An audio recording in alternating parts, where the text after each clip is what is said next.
right, everybody, welcome back to the Street Parking Podcast. Today's episode, I'm sitting here with Coach Molly and Coach Julian, and we've got something that I'm super pumped to talk about. This summer 2023, is going to be all about teamwork and team workouts, and we're going to dive into our experience with team workouts and why we chose this as like the summer theme, and why you should also participate in this along with us. And just why team workouts can take your fitness and your intensity to the next level. To another level. So just a little, I'm not going to give all the information about the badge and everything like that on this podcast, but we are going to be releasing, well, we always have Saturday team workouts. So since I think the beginning of Street Parking, we've always had a team version on Saturday because we know that's a time when people might be with friends or able to work out with their spouse or whatever. So those are always there and they date back to the beginning, but we're also going to be releasing a 16 workout team series that gives you options for both a 2-person team or a 3-person team. Cause sometimes there's like the odd folks out. So you'll have options with that. We're also releasing 6 dirty work team workouts, which are just terrible. And round 2 of the vault is going to include a team version for every single one of those. Dun, dun, dun. And I'm just super pumped about all of it. For like my personal background, and you guys can share your experience because I know Julian's experience is a little different from ours. For his team. And you could just be honest about it. Just be open. I don't feel bad about it at all. So I think that my personal fitness, when it was at its peak, there was a different level that I went to when I started training with and for a team. First of all, it's probably because I was the least fit person on the team. No, you were not. In some areas, I definitely was. But there's just something about in a workout whether it's like a you go, I go situation or whether, and obviously competition brings a different element of it. But even when you're not competing, even when there's no prize, I just feel that I pushed myself a lot harder knowing that someone else was relying on me. And I think that pushed my fitness to a level that I never would have gotten to if I was only training as an individual, because when you're by yourself, you're like, no one's really paying attention. No one's watching. Like if I fail, like it doesn't really impact anyone but me.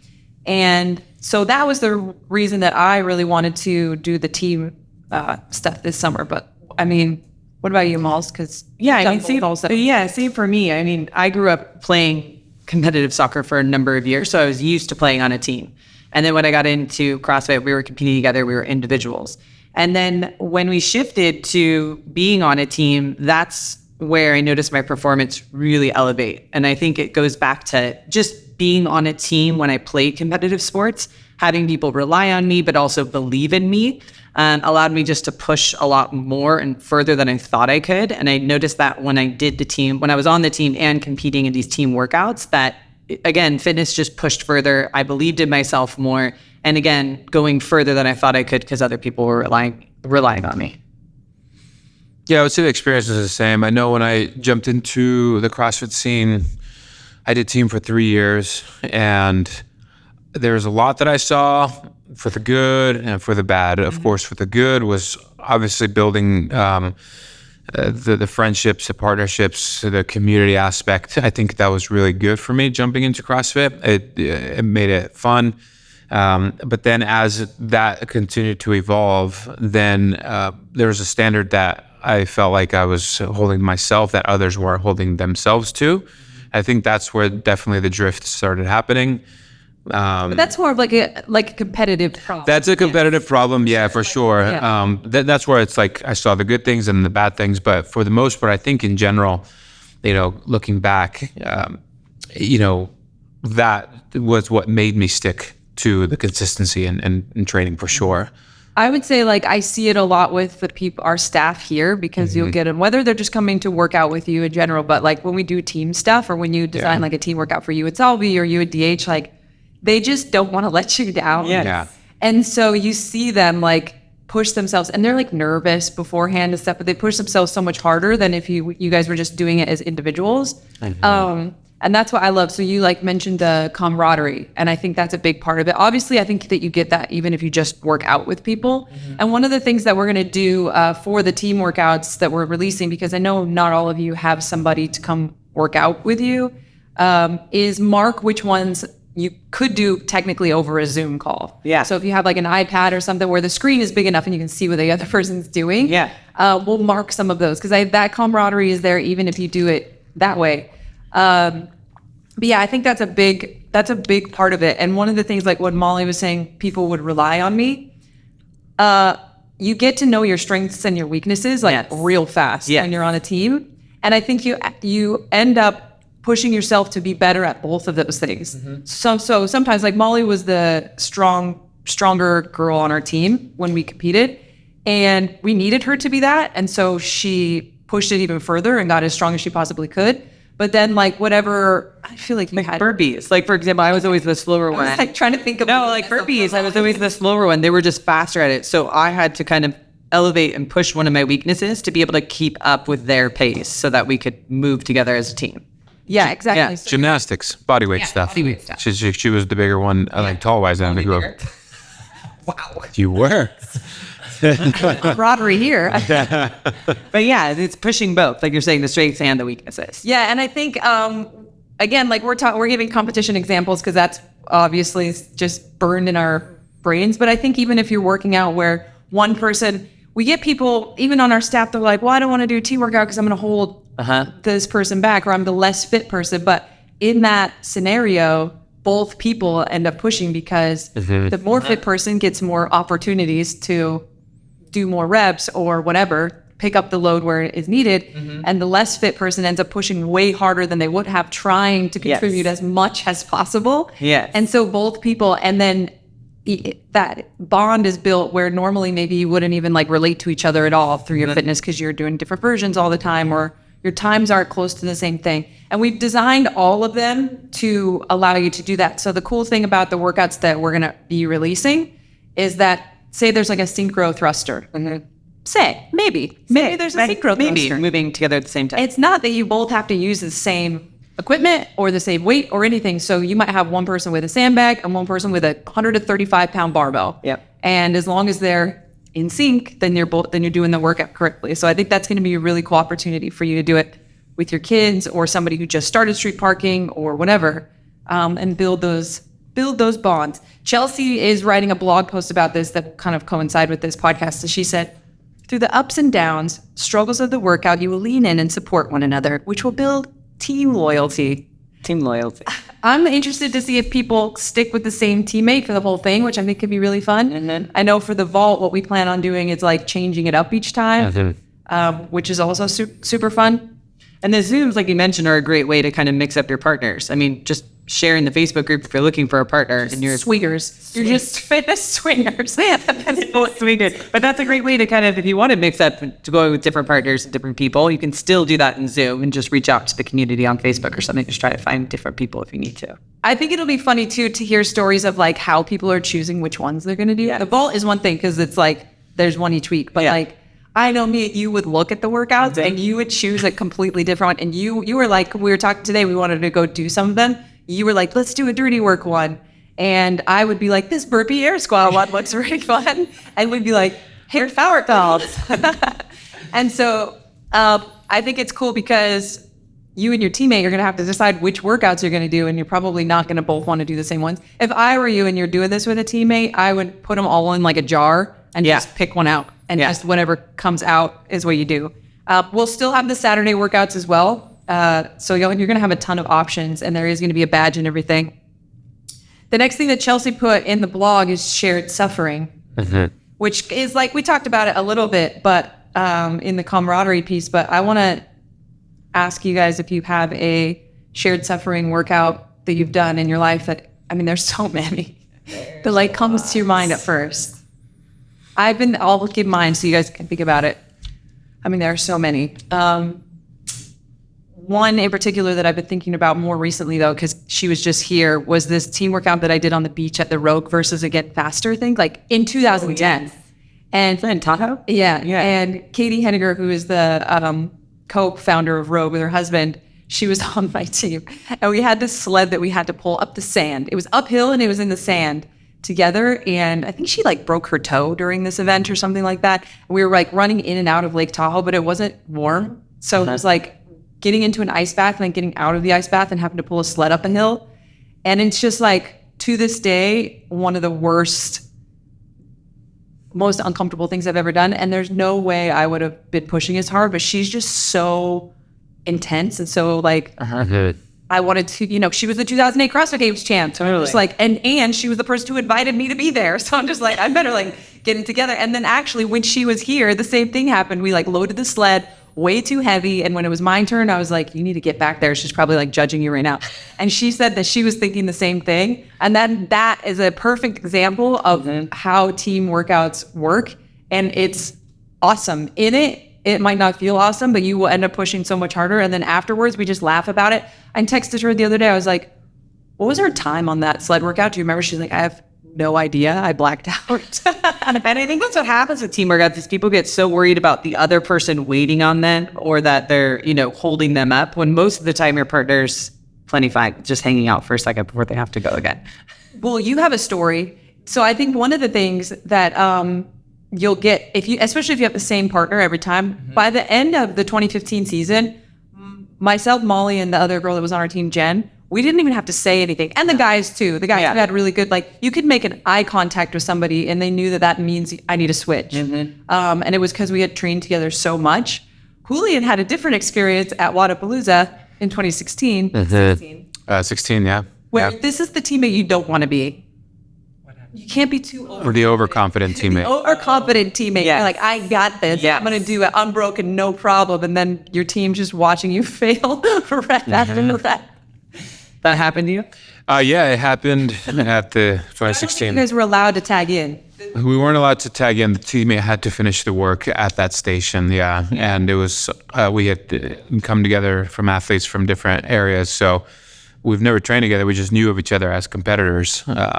So you already know each other's stats, and you kind of know when you get to a certain level, you start to see body types and what they're going to be good at and what they should be doing, regardless if they can do it or not, right?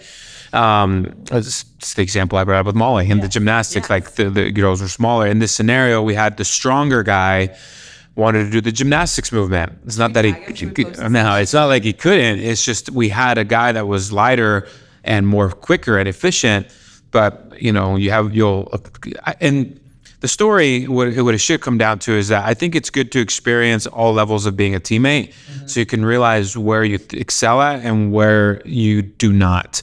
And that's what I like about team workouts. I think one of the ones that really sticks out more than that Wadapalooza experience was when I got to experience the worm for the first time in 2017 training for testing with Dave. He brought together a bunch of athletes that were experienced, and those are the moments where you're like, oh my goodness, it was rough like that. You're just kind of looking at each other and wondering who's going to break first. And going back to, you don't want to let anybody down, but you're like dying inside.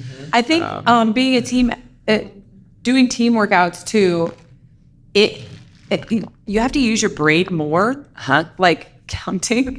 Mine and Molly's relationship, she would always be like, what round are we on? And so I knew I needed to be the counter. Yeah. Like you have to be aware of your surroundings and what's going on, especially, so we have the 2-person versions, but then we also have the 3-person versions of that 16 workout series where you had a third person in and you really got to pay attention to what the other people are doing. When is it time to switch? Am I supposed to be holding, a front rack position or whatever?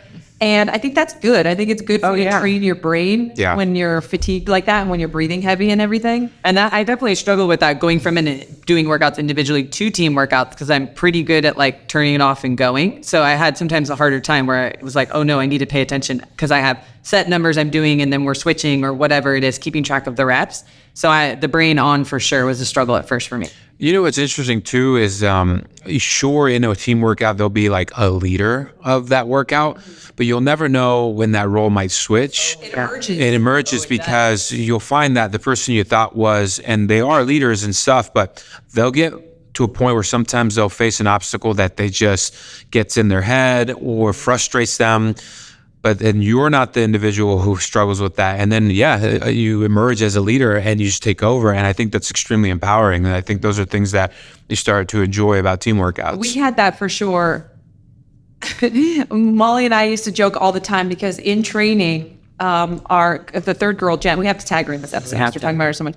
She was always like, I don't think I can do this. Yeah. This is too much. I don't think you guys should do this part of it. She all the time. completely, and there's going to be a lot of you guys that feel that every time you go to work out with your partner, like, oh, I don't know, like maybe I should go lighter so that I'm not slowing them down or whatever. But then without fail, in the competition, me and Molly were looking at Jen like, I need help. Yes, every time. And she was like, I got you, no problem. And she would just perform better. I mean, she's just like a game day performer, but I think, there's that emerges too, where you do things that you didn't think that you were going to be able to, like an unbroken set or a speed on the bike or whatever. For sure, that comes out. And the leadership, though, I think too, having to count and pay attention actually takes you out of how uncomfortable it is. You're distracted by like what's going on around and what comes up next and when am I supposed to go in, that you almost don't notice as much how like fast you're moving or anything like that because you're just trying to get your work done and get the next person going. So I think that's another reason that you end up pushing further. Another funny team workout was when me and you signed up to go do that competition in Orange County. It was before we had Knox. Yeah. But it wasn't super long after I was still recovering from my knee. Right. And we were like, oh, this is cool. We lived in Southern California. We're like, let's just go do this fun, like local team competition. And we almost like felt bad about it. We're like, is this messed up of us to go do it? We're like, no, whatever. Like, I'm not competing. I had surgery. And we roll up and there's another couple there who are both regional level, like placed really well athletes, and both like they looked at us and we looked at them. We were like, oh no, this is not the level of pain that I was not prepared for pain today. And he was still super like games fit, and I was just fit, but not as fit as him. And there was that workout that we had to do where it was like a certain number of thrusters, just back and forth and back and forth. Right. And it was like I would do like whatever 10 or 15, then you would do 10 or 15. It was just, it was bad. Yeah. And I was like, oh, I can't let Julian down. And say that think I'm.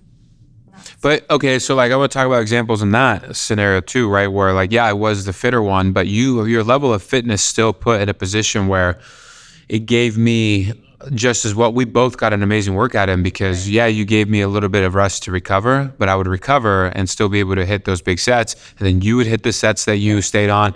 So there's no one really hides in those scenarios, right? There's no, oh, this is going to be easy on my end because I'm just going to get, no, the more recovery I get, that means the bigger sets that I can hit, which in turn ends up like taxing me a lot, right? So, and I think people think sometimes that team workouts are easier because there's no way. No, they're not easy. Not at all. People had that. They feel like, oh no, I don't want to do a team version. That's easy. There's going to be a bunch of rest, and I don't want that. But the intensity at which you push when you are working is so much greater than if you were doing the whole entire workout by yourself. Yeah, I think that it's like when people look at a workout that has scheduled rest and they're like, oh, there's like a rest after every round. And it's like, well, that should signify to you that we want you to go all out every single time. And yeah, you're right. And I would, when you guys go to do these workouts, some of them will be like, you have to do a certain number of required reps, but most of them won't have that. It'll be like, there's 100 reps between the two of you, break it up however you want. And I would encourage you'll come up with a strategy beforehand where it's like, okay, you want to go 10-10? Sure, do that. But then be willing to be like, I'm dropping to 8. You got to adjust. This person either stays at 10 because it's good, or they're like, I'm cool, I can go up to 12. Like, don't stick to whatever you decided in the beginning. Allow yourselves to adjust, and don't feel weird about saying like, hey, I got to drop to 8. Try to stick with 10s or whatever you guys have decided for as long as possible. But you'll know like when it's like, hey, I can't do 10 anymore. Ask your partner, do you want me to go to 8? And if you're the partner, of course you don't want them to go to 8 because now your rest is shorter. But if you're capable of them going to 8 and you still picking it up and doing 10 or maybe even more, then definitely do that. Like push the pace to get through it as fast as possible or to get as many reps as possible, depending on the workout. But I liked that competition that we did together because it was like exactly that shared suffering where to this day I still laugh about it. We laughed about it. We had so much. That was so much fun. That was really fun, actually. Yeah. We've already talked about it a lot, but the next thing in the blog that Chelsea put together is that team workouts will challenge you physically. Your intensity will increase. You'll push outside of what you're comfortable with, and you'll become more aware. What I would be careful about is what I had just mentioned, where you might be like, well, if I was doing this by myself, I would do 75. But because I'm with team and I don't want to slow them down, I'm going to use 65. Don't do that. Use what you would use by yourself. And there's this element, especially when you're working out with Julian, of sometimes you're the bully. Yes. And sometimes you're being bullied. Yes. And there should be like some give and take. Like Julian will listen to me when I tell him, like, I feel like you should be doing this with 115. He doesn't listen to a lot of people, but he'll usually listen to me. Not always.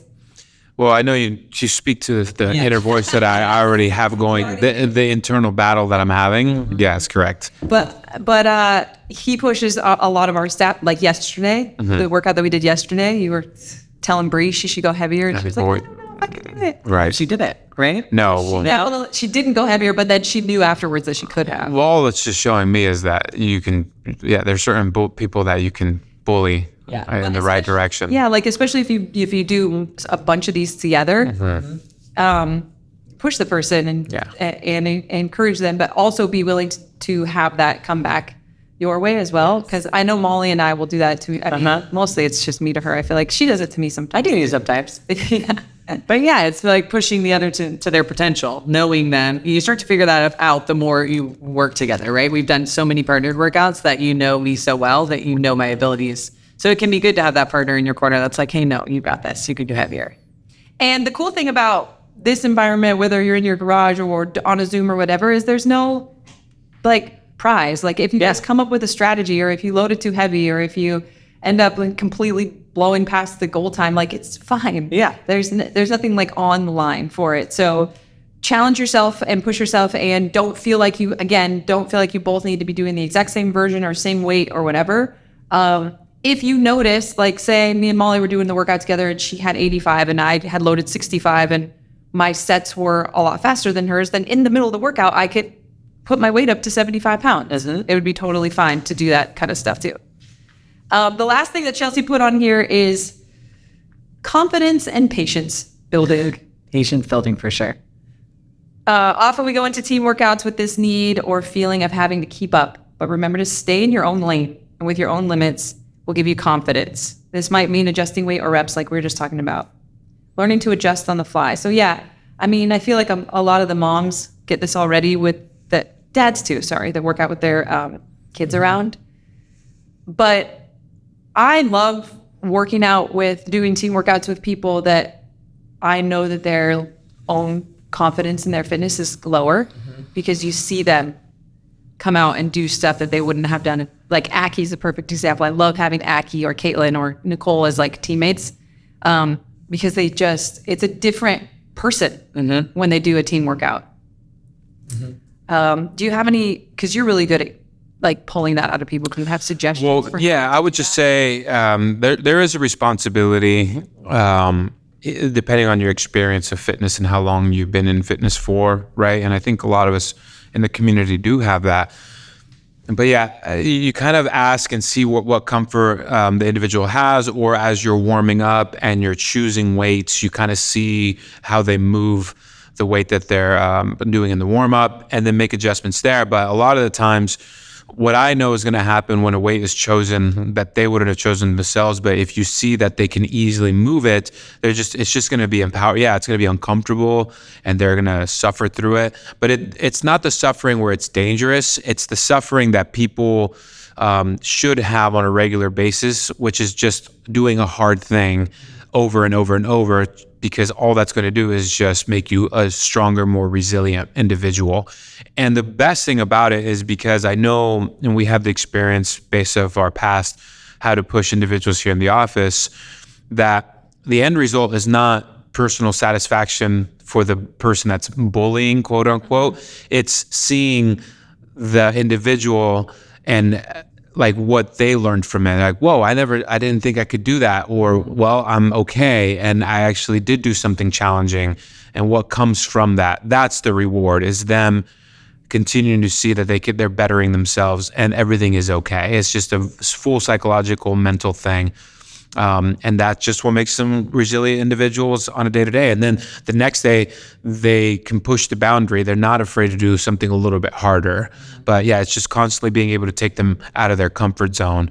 But yeah, there's a responsibility to that as for us. I think you'll know that you nailed it if both people are equally uncomfortable. Yes. And I think, looking at it from both sides, if you're the more fit person in the team workout that you're doing, you shouldn't be like chill and super fine when it's not your turn either. That says that you should change something. Like if you're like, oh yeah, like this person's gonna be a really long rest, well then because you have a really long rest, either do more when it's your turn, go faster when it's your turn, or increase your own weight or something like that, because you should be equally as uncomfortable as them. The last thing that the less fit person should feel is like, my partner's totally fine and I'm dying. Like, you have an opportunity as the more fit person to display intensity and proper hey, I'm in this with you. I'm equally as messed up as you are.